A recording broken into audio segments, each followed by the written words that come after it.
Olá, meus amores, sejam muito bem-vindos. Esse é o vídeo 95 do desafio 365 dias da minha jornada do autoconhecimento. Eu sou Tati Pinheiro, cantora, musicoterapeuta, jornalista. Se é a primeira vez que você está chegando, muito obrigada. Aproveito para já pedir para você se inscrever, para ativar o sininho para receber tudo em dia, em primeira mão. E se você já segue comigo, gratidão, aquele carinho gostoso, muito obrigada pela sua companhia, pela sua audiência.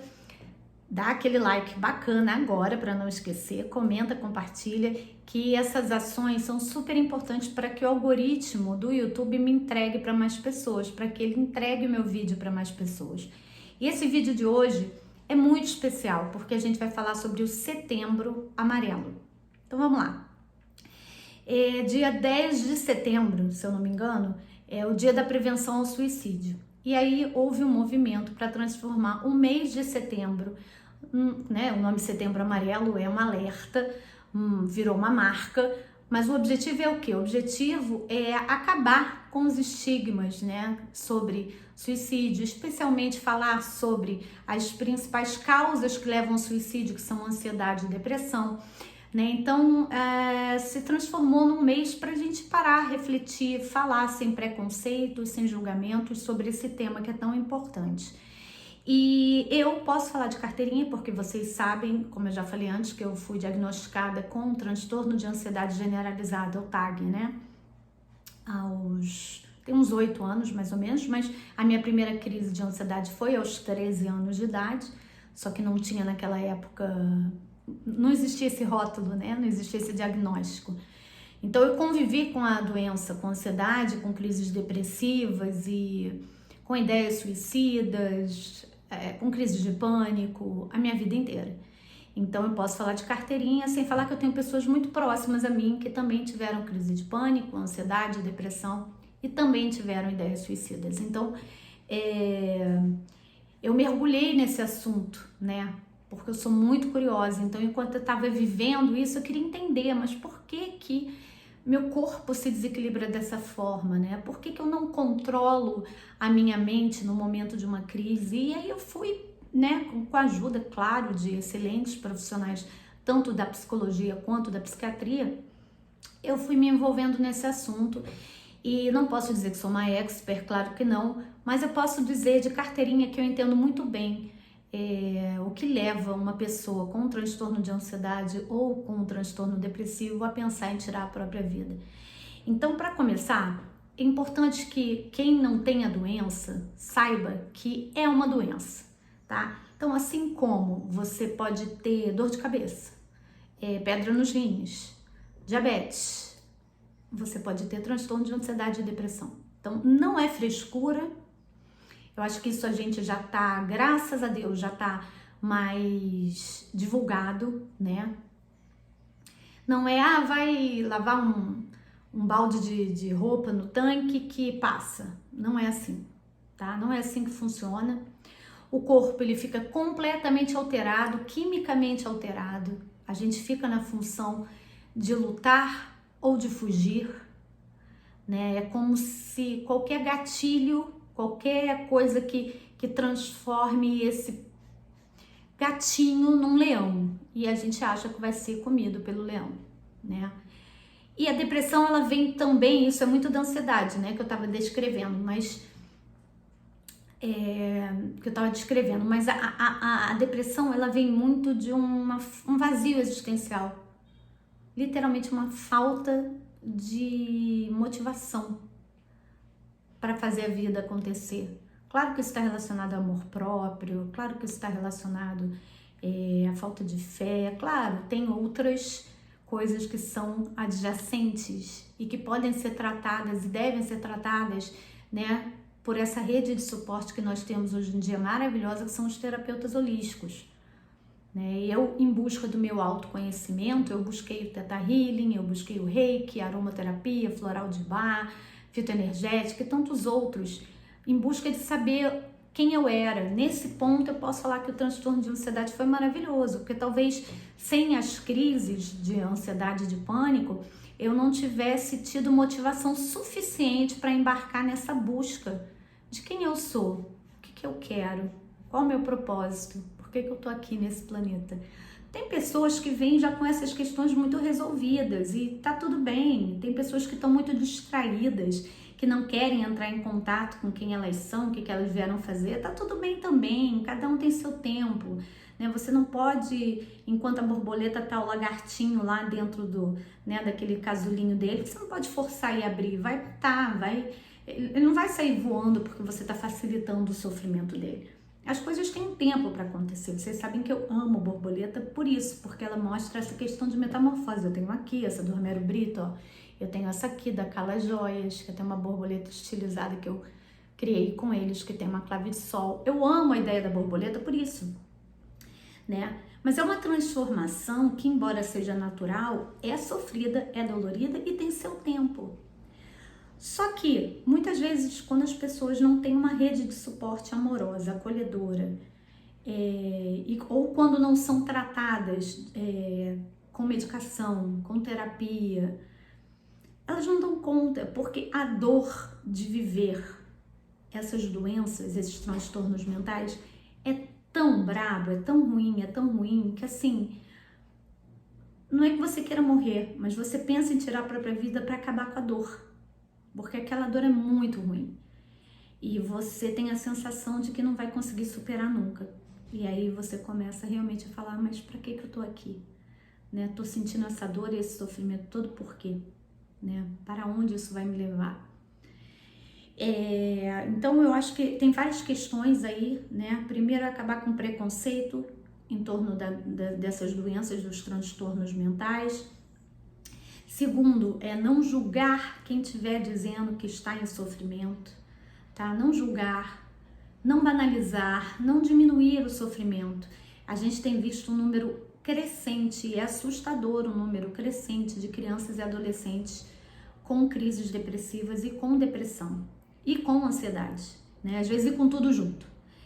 E normalmente começa com uma falta de interesse pela escola, pelo estudo, a criança começa a se isolar, não querer estar no grupo de amigos. Aí qual é a tendência dos pais que foram de uma outra geração, que não estão ligados no que está acontecendo no mundo? Qual é o primeiro movimento? Quer fugir da escola.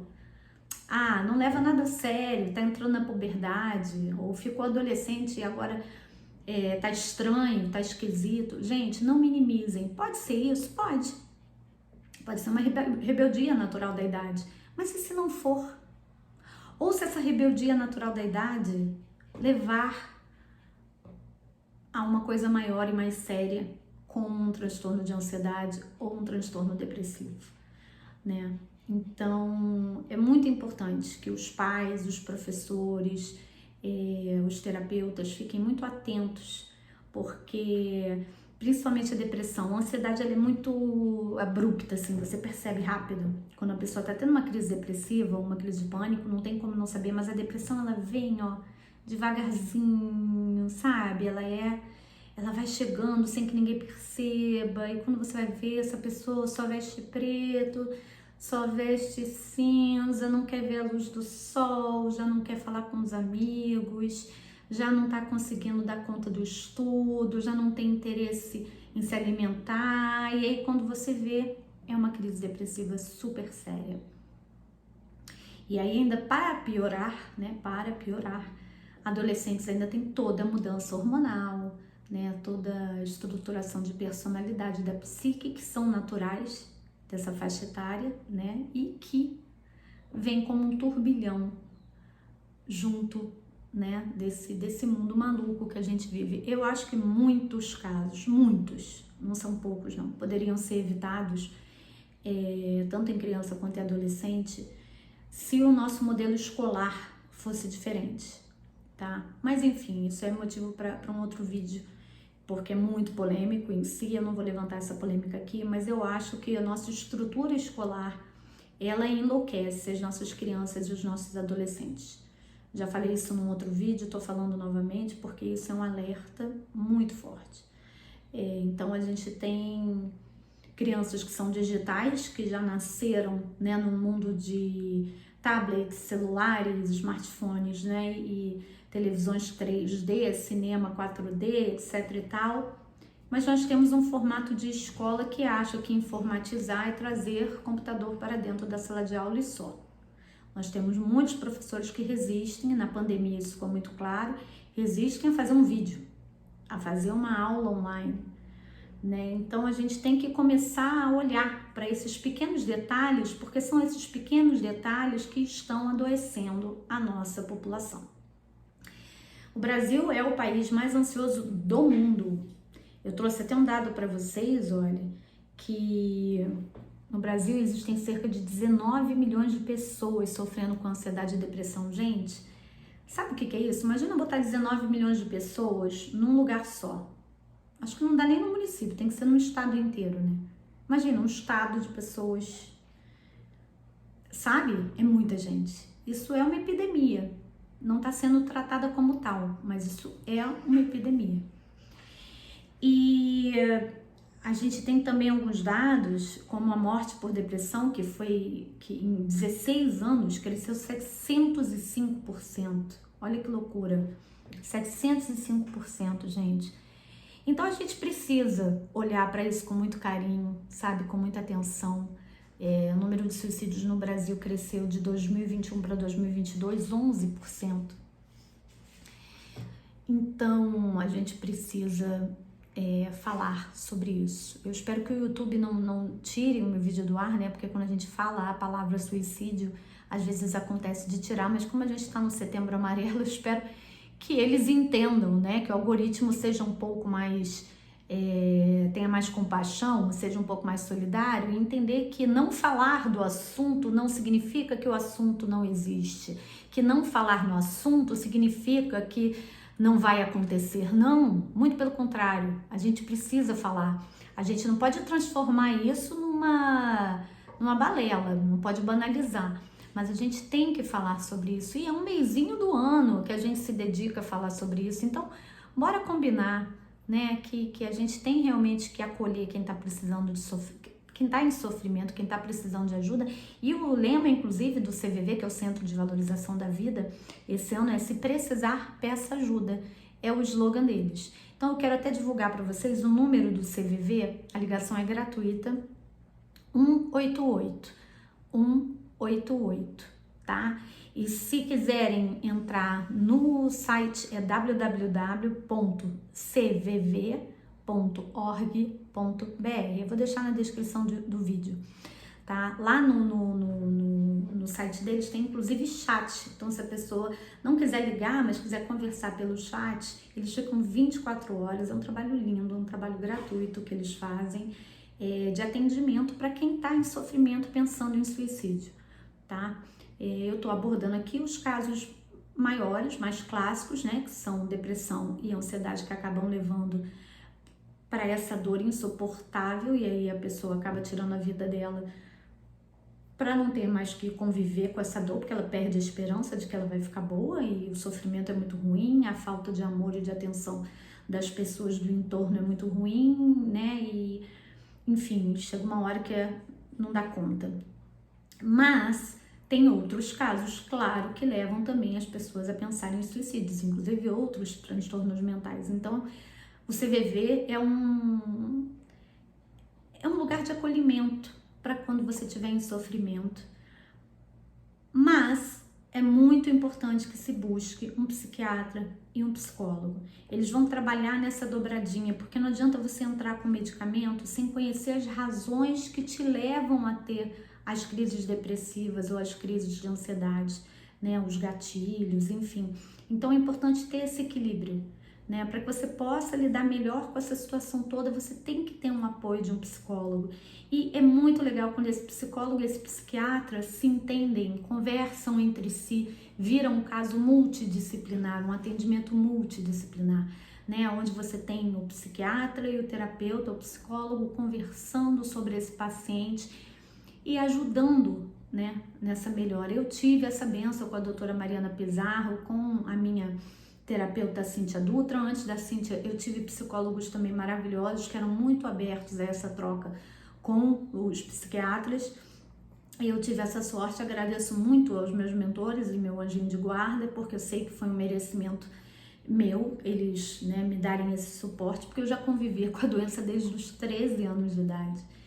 E é muito difícil, gente, porque só quem passou por isso sabe como é assustador. Eu agora há pouco tempo, tem até um vídeo aqui no canal, eu agora há pouco tempo tive crise de ansiedade em função da cirurgia que eu fiz no dente, né? Alguma coisa disparou ali, um gatilho que eu não descobri até hoje o que foi, e eu fiquei muito mal durante quase 10 dias. E eu só pensava nisso. Falei, ai meu Deus, de novo não. Ai meu Deus, de novo não. Sabe? Eu falei, não quero passar por tudo aquilo de novo. Por mais que a gente esteja vivendo uma vida normal, quando vem um detalhezinho que pode te lembrar do que era aquele sofrimento, você, não, eu não quero, sabe? Aí você já fica em estado de alerta. E esse estado de super alerta é péssimo para quem é ansioso. Ele por si só já te traz uma possibilidade de uma crise ansiosa, né? O medo do medo. E o depressivo, ele não tem motivação para nada. Ele tem sequer interesse em alguma coisa, né? E aí a gente tem comorbidades que podem vir junto, como os transtornos alimentares, né? Como transtorno obsessivo compulsivo, que vão passeando ali entre eles, e aí a pessoa acaba se achando, eu não tenho mais jeito. E não é assim, gente, todo mundo tem jeito, principalmente se for descoberto e tratado logo no início. No meu caso, por exemplo, já ficou um pouco crônico, né? Não que eu tenha desistido, não. Eu tô buscando terapias alternativas, eu acredito em milagres. Mas, no meu caso, meu corpo aprendeu a conviver com essa neuroquímica maluca desde os meus 13 anos de idade. Eu tô com 49, então... Mas tenho casos de pessoas próximas que em 4 anos pararam de tomar medicação com orientação médica e continuaram só na terapia, porque o corpo não estava ainda, né? Foi descoberto logo no início e o corpo não estava ainda acostumado a viver enlouquecido com essa parte neuroquímica de quando você tem essas descargas muito fortes nas crises depressivas ou nas crises de ansiedade. O mais importante que eu quero com esse vídeo é realmente assim, chamar a atenção de 2 pontos que são fundamentais. Quem está em sofrimento, não faça pouco do seu sofrimento e peça ajuda. Se você não tem como pedir ajuda para as pessoas próximas, se elas não te entendem, marido, esposa, pai, mãe, professor, irmãos, busque ajuda no CVV. Entre em contato com o Centro de Valorização da Vida, vou repetir o número 188, ligação gratuita, ou no www.cvv.org.br. Eles vão saber como te orientar e como te encaminhar. Agora, se você tem esse suporte, que bom, seja grato. Isso já é um facilitador para você se libertar desse sofrimento. E se você tem alguém próximo, amigo, namorado, namorada, filho, filha, pai, mãe, irmão, chefe, funcionário, enfim, que está sofrendo com depressão, com ansiedade, não faça pouco, por favor, não faça pouco. Tenha mais compaixão, tenha solidariedade. Não é porque você não entende a dor dessa pessoa que você vai passar por cima dela. Ela está em sofrimento, acolha, receba essa pessoa com muito amor e ajude dentro do possível. Se você não puder fazer nada por ela, olha, só em acolher e dizer, tô aqui pra você, não entendo o que você sente, mas eu tô aqui pra você, conta comigo. Nossa, isso faz uma diferença que vocês não têm noção.